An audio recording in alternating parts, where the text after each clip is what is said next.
Imagine the dawn of May 29th, 1453, the calm before the final assault. From the east, the voice of a muezzin calling to prayer. From the west, the liturgy in Hagia Sophia. The emperor, robed in purple, walks into the basilica. He knows it's likely his last day, but he stays. This is not just the fall of a city. It is the end of the Middle Ages. And that is the story we now begin to tell. If you enjoy deep, reflective history full of faith, fear, and fire, subscribe to our channel and tell us in the comments, where are you listening from and what time is it for you? We love hearing from all corners of the world. History loves a moral ending, but sometimes it delivers something deeper, a tragedy, where courage doesn't save, wisdom doesn't help, and faith offers no protection. That was the fate of Constantinople, a city that was meant to stand forever. And yet, it fell. The year is 1453. In Europe, cathedrals are still rising. Monks are copying manuscripts by hand, and sailors dream of reaching India through blank spaces on the map. But in the heart of the East, at the crossroads of Christianity and Islam, an event is approaching that will mark a civilizational shift. Constantinople, capital of Byzantium, the second Rome, queen of cities, and the last bastion of Christian rule in the East, is preparing for its final stand. This city had survived everything. In 626, the Persian-Slavic siege. In 674, 678, the first Arab assault. In 717, the second. In 1204, the brutal sack by Crusaders. In 1261, a fragile Greek restoration. But 1453 wasn't just another attack. It was the end of an era. Inside the walls stood Emperor Constantine the 15th Palaiologos. His name was symbolic, Constantine, like the founder of the city, and he was the last. Fittingly, the empire would end with the same name it began with. Outside the walls stood Mehmed II, Sultan of the Ottoman Empire, young, ambitious, educated, charismatic. He didn't just want the city, he wanted eternity. He believed Constantinople should be his capital, as Rome was Caesar's. And his army, tens of thousands strong, equipped with the most advanced artillery in the world, was ready. By then, Constantinople had become a ghost city. Only 50,000, 60,000 inhabitants remained, and few were soldiers. Its legendary walls, still towering and formidable, dated back to Emperor Theodosius II. Grand, yes, but old, like Byzantium itself. Some historians compare this siege to the fall of Rome in 476, but that's a mistake. When the Western Roman Empire collapsed, few noticed. It was a slow death. But the fall of Constantinople? That was a thunderclap. A Christian empire shattered in 53 days. The world saw clearly. Old walls no longer protected the old world. To understand why the year 1453 proved fatal for Constantinople, we must look beyond Mehmed II and his Ottoman army. We must ask what exactly Emperor Constantine the Puffkin was defending, or rather, what was left to defend. By the mid-15th century, Byzantium was a ghost of an empire. Once it ruled the Mediterranean, boasting hundreds of cities, millions of subjects, priceless libraries, and statesmen who negotiated across 3 continents. But after centuries of defeat, invasion, civil war, and failed religious alliances, it had been reduced to a handful of territories and a capital full of memories. After 1204, when Crusaders sacked Constantinople during the Fourth Crusade, Byzantium never recovered. The Greeks established the Empire of Nicaea and retook the city in 1261, but it was no longer an empire, just a mask over an ancient crown. The 14th century brought relentless decline. Bulgaria, Serbia, Seljuks, and Ottomans chipped away at Byzantine lands. Internal civil wars ravaged the empire. The Palaiologos and Kantakouzenos dynasties waged bitter struggles. The emperor's control outside Constantinople was largely symbolic. Local rulers governed provinces like autonomous lords under a paper-thin imperial allegiance. The economy was in ruins. Coins were debased. Gold currency gave way to copper. Trade was dominated by Venetian and Genoese merchants. Constantinople became a client city-state, tied economically to rival Western powers who profited off its decline. Religion brought division, not unity. In hopes of Western military aid, Byzantine emperor agreed to church unions with Rome, pledging obedience to the Pope. But the Orthodox clergy and people rejected these as betrayal. Churches lay empty. Priests feared Latinization. The Union of Florence, 1439, was viewed not as salvation, but as desperation. Emperor Constantine the Phoenix Palaiologos was the last of his line, a man of courage and dignity, but with no real resources. His capital, once the shining seat of the Eastern Roman Empire, was now a ruined citadel, with crumbling roofs and a fading memory of greatness. He was less a sovereign and more a commander of a garrison, holding the line against history itself. Allies?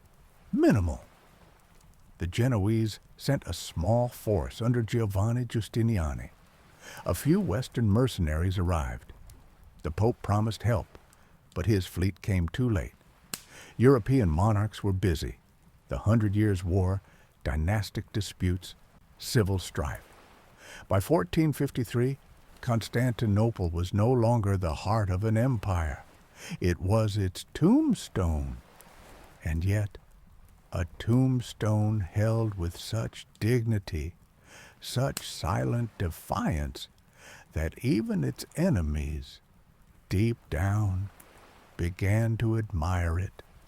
Mehmed II was not the first sultan to dream of taking Constantinople, but he was the one who made it reality. Many Muslim armies had failed to breach the city's mighty walls before him, but Mehmed came not with blind fervor. He came with a plan. His ambition was imperial, his strategy mathematical. Who was Mehmed II? Born in 1432, he ascended the throne as a young man and soon revealed a remarkable mix of contrasts. Ruthless yet scholarly, merciful yet cold-blooded, a devout Muslim who also read Alexander the Great in the original Greek. He would be known as Fatih, the conqueror. But first, he had to earn the name. Preparing the siege, in 1451, freshly returned to the throne, Mehmed ordered the construction of a massive fortress, Rumeli Hisar, directly across from Constantinople. It was both a symbol and a threat, a blunt message to the Byzantines. This time, it's real. At the same time, he summoned a Hungarian engineer named Orban, a master of casting cannons. Orban had first offered his services to the Byzantines, but they lacked funds. So he went to Mehmed, who gave him everything, gold, workshops, and men.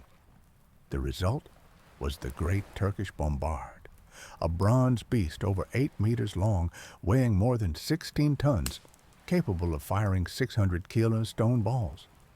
This wasn't just a cannon. It was the death knell of the medieval world. The siege strategy, Mehmed understood that a single strike wouldn't break the city. So he launched a comprehensive campaign. Naval blockade of the Bosphorus, cutting off Western reinforcements. A land army of over 80,000, including elite janissaries, mercenaries, and engineers. Targeted artillery fire aimed at the city's weakest wall segments. Psychological warfare. He offered peace and clemency if they surrendered. The defenders refused. A new era of warfare. This was not just a siege. It was the end of feudal fortifications. For the first time, Ancient walls that had resisted a millennium of invasions began to crumble under cannon fire. Europe watched in disbelief. The rules of medieval warfare were being rewritten, and Mehmed was holding the pen. He personally coordinated troop movements, repositioned artillery, conducted diplomatic feelers, and ran espionage operations. He wasn't merely a general. He was the architect of conquest. By March 1453, as Mehmed set out for Constantinople, he knew this would be more than a battle. It would be the reshaping of the world. April 6, 1453, the first cannon fired, and the world began to change. For the next 53 days, Constantinople lived under siege. By day, cannon blasts, dust rising from shattered walls, prayers, collapsing beams, and cries. By night, fear, rumors of treachery, secret sorties, and more prayers. Forces on both sides. The defenders, around 7,000 men, barely a third of whom were Byzantines. The rest were Italians, mercenaries, and volunteers, most notably the Genoese commander Giovanni Giustiniani. The city was surrounded on three sides. The fourth, the Golden Horn, was blocked by a massive iron chain stretched across the harbor. The Ottomans, 80,000 to 100,000 soldiers, artillery, janissaries, sappers, engineers, a fleet, and firepower. The first week's cannon fire never ceased. Urban super cannon overheated constantly, requiring hours to reload, but each shot shook the ancient walls. Sappers dug tunnels under the defenses. Byzantine engineers countered with mines and counter-explosives. Siege towers and ramps were built and burned, rebuilt, and destroyed again. April 21st, the fleet overland in one of the most astonishing feats of siegecraft. Ottoman ships were hauled overland on greased wooden tracks, bypassing the harbor chain and entering the Golden Horn. Overnight, with oxen and manpower, this wasn't just a tactical shift. It was a psychological blow. The Ottomans now controlled the harbor. Emperor Constantine the Bon, the man who did not flee. While kings in Europe often abandoned their capitals at the first sign of threat, Constantine stayed on the walls. He walked the streets, confessed his sins, encouraged soldiers, and fought beside them. This isn't legend, it's recorded history. Giustiniani wounded, May 26. During a sortie, Giustiniani, the key Latin commander, was seriously wounded. He asked to leave. Constantine pleaded with him to stay, but the Genoese carried him off the field. Panic spread. Morale collapsed. The night of May 28th. The final service in Hagia Sophia. People wept and prayed. For the last time, the emperor took communion. All of Constantinople gathered in the basilica. Orthodox, Catholics, soldiers, children, bishops, foreigners. No more factions. Just a city facing its end. The final assault. Dawn, May 29th. The 3-hour mass assault begins. Wave after wave of Ottoman troops scale the walls. After janissaries fail, Mehmed changes tactics. At around 8 a.m., a breakthrough occurs near the gate of St. Romanus, where the walls had been weakened. A Turkish soldier finds a partially open sally port, according to some sources. The flood begins.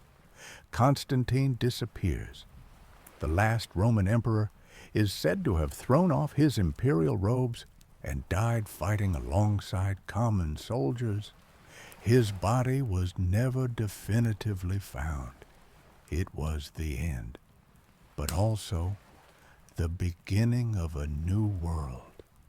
By 9 a.m. on May 29th, 1453, it was over. The capital of a 1,000-year empire had fallen. What followed was one of the most brutal episodes in the city's history. 3 days of sanctioned plunder, granted by Muslim custom to cities that refused to surrender. The plunder begins. Ottoman soldiers surged into wealthier districts, palaces, and monasteries. Churches were looted, monks fled or were killed, women and children enslaved. The secular and ecclesiastical elite who had not escaped were seized. Hagia Sophia, the spiritual heart of Eastern Orthodoxy, was one of the first targets. Worshippers gathered inside were either slaughtered or taken captive. And yet, the building itself survived. The entrance of Mehmed II on the third day, Sultan Mehmed II personally entered the city. He ordered the looting to stop. Then he made his way to Hagia Sophia, climbed its marble steps, looked up at its dome, and knelt. "There is no God but Allah, and Muhammad is his prophet," echoed through the basilica. The first call to prayer inside Hagia Sophia, the first Islamic prayer. It was the symbolic end of the Christian era in the East. A political gesture. Mehmed did not destroy the city. He declared it his capital. He saw himself not only as a conqueror, but as an heir. He adopted the title Kaiser-i-Rum, Caesar of Rome. This was more than domination, it was imperial succession. Churches became mosques. Palaces turned into administrative buildings. Slaves were sold, but many were bought back or freed. Mehmed outlawed chaos, summoned architects, and announced his vision of rebuilding. He saw Constantinople as the heart of a new empire. The new patriarch, to secure loyalty from the Orthodox population, Mehmed allowed the election of a new patriarch, Gennadios Scholarios, known for his anti-Catholic stance. He was granted a staff of office, a residence and judicial authority over Orthodox Christians. A calculated move. The Christians could keep their hierarchy. Under Ottoman rule, Europe in shock news of Constantinople's fall thundered across Europe. In Rome, bells tolled in mourning. In France, plans for a new crusade were proposed. Venice panicked, but no one moved fast enough. The city already belonged to Mehmed, and he had no intention of giving it back. It was no longer Byzantine Constantinople. It was now Ottoman Istanbul, and the dawn of a new era. May 29th, 1453, did not merely end the story of a city, it reshaped the map of civilization. Constantinople, the ancient bridge between East and West, vanished as a Christian capital. But its fall triggered a chain reaction that rippled through Lisbon, Moscow, India, and the New World. The end of the Middle Ages, many historians mark 1453 as the symbolic end of the Middle Ages, not just because of shattered walls, but because of a psychological collapse. The Christian East had fallen. Hagia Sophia was a mosque. The idea of a unified Christian bulwark between Islam and paganism was dead. Shock to Europe and Rome, people said the world was ending. In Paris, they called it revenge for the Crusades. But the real impact was strategic. Italian trading cities lost access to Eastern markets. The Ottoman Empire now controlled the Bosphorus. Europe lost its direct route to India. The age of exploration. This forced Western sailors to find new routes. In 1492, Columbus sailed west. In 1498, Vasco da Gama rounded Africa. Without the fall of Constantinople, there may have been no need to discover America.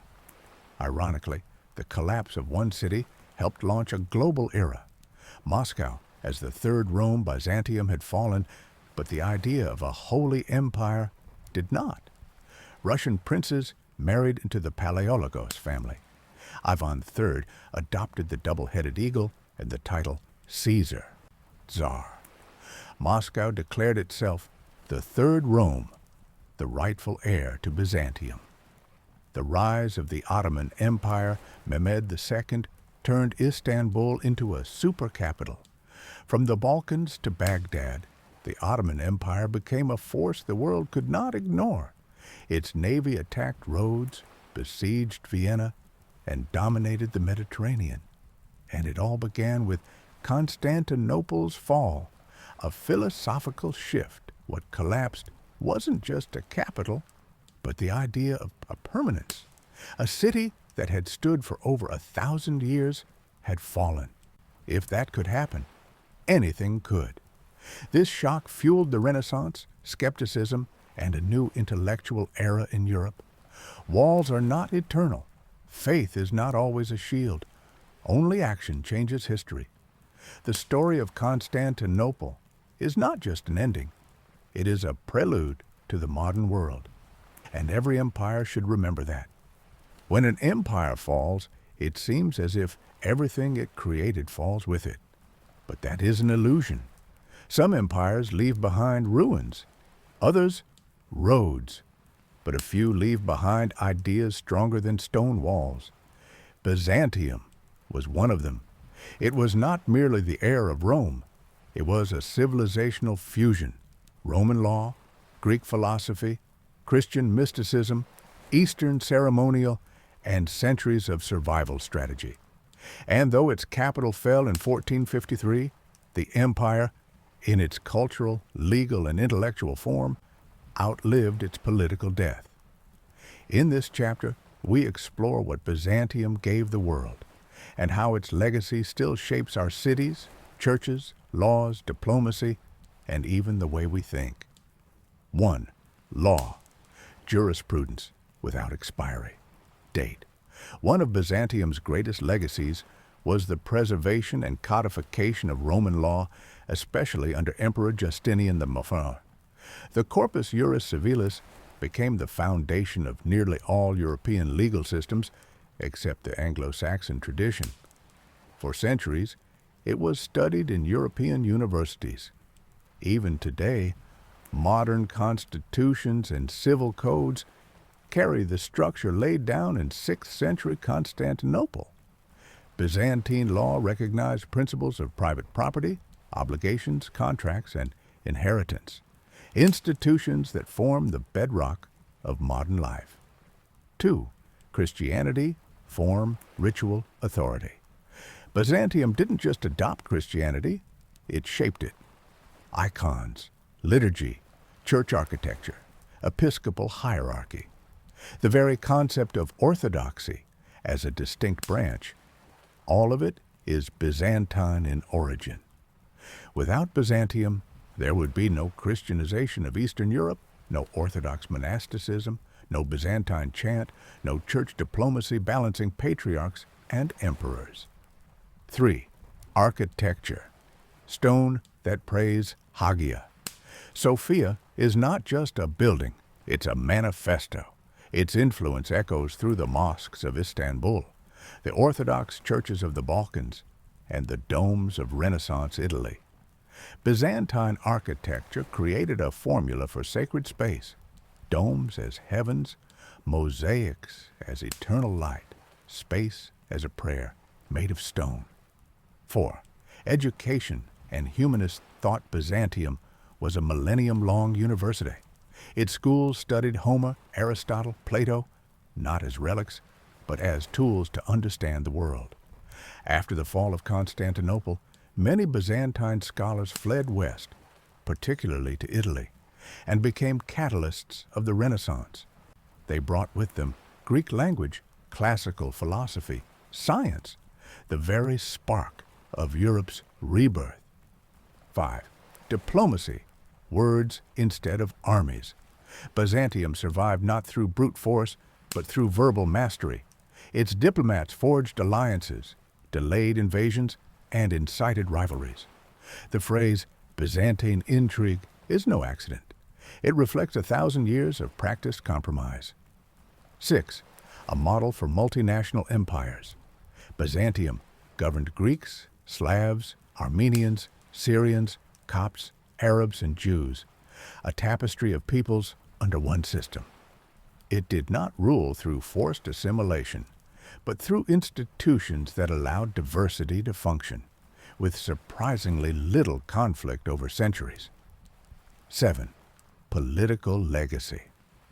The idea of a sacred empire, where secular power works in harmony with spiritual authority, was born in Byzantium. This concept would echo in the Holy Roman Empire, in Muscovy, and even in early European absolutism. 8. Memory. In the end, Byzantium's greatest legacy is its memory.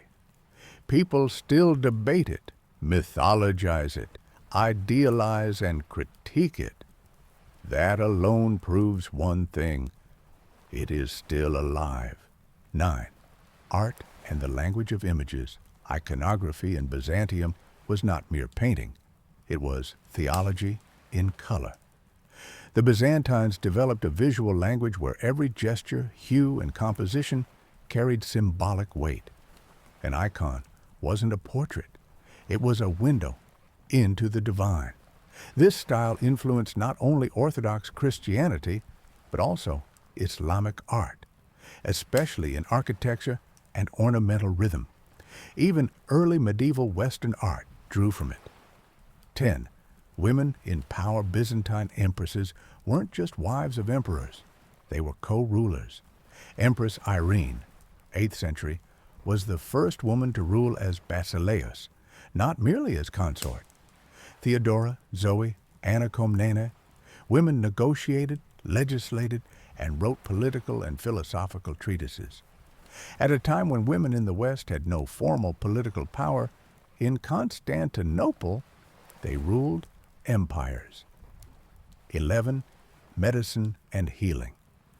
Byzantine physicians preserved and expanded the works of Hippocrates, Galen, and Dioscorides.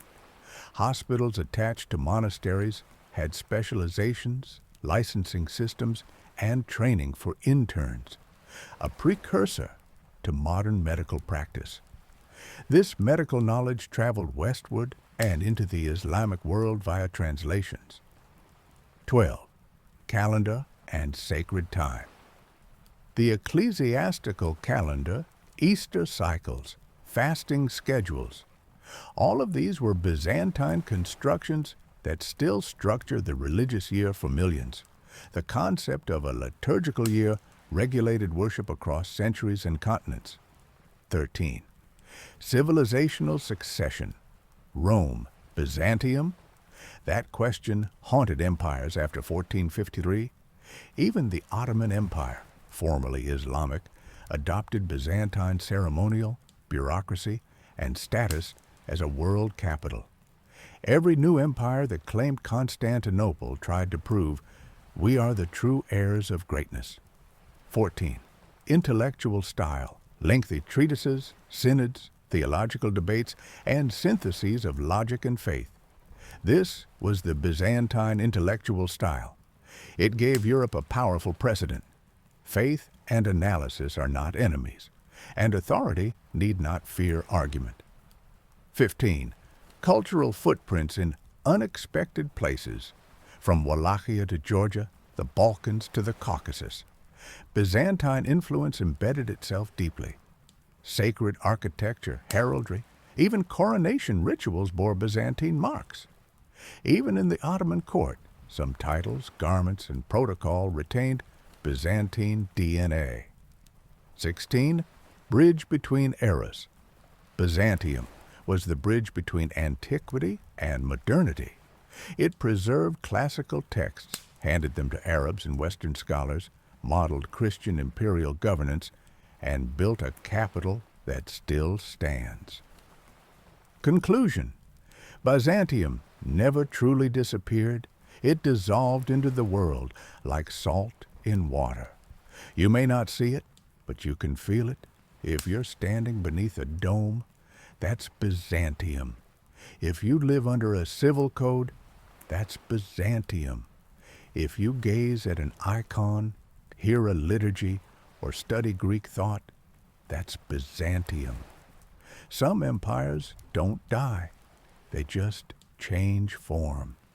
If you enjoyed this deep historical dive, subscribe to our channel and tell us in the comments, What other great collapses in history would you like us to explore next?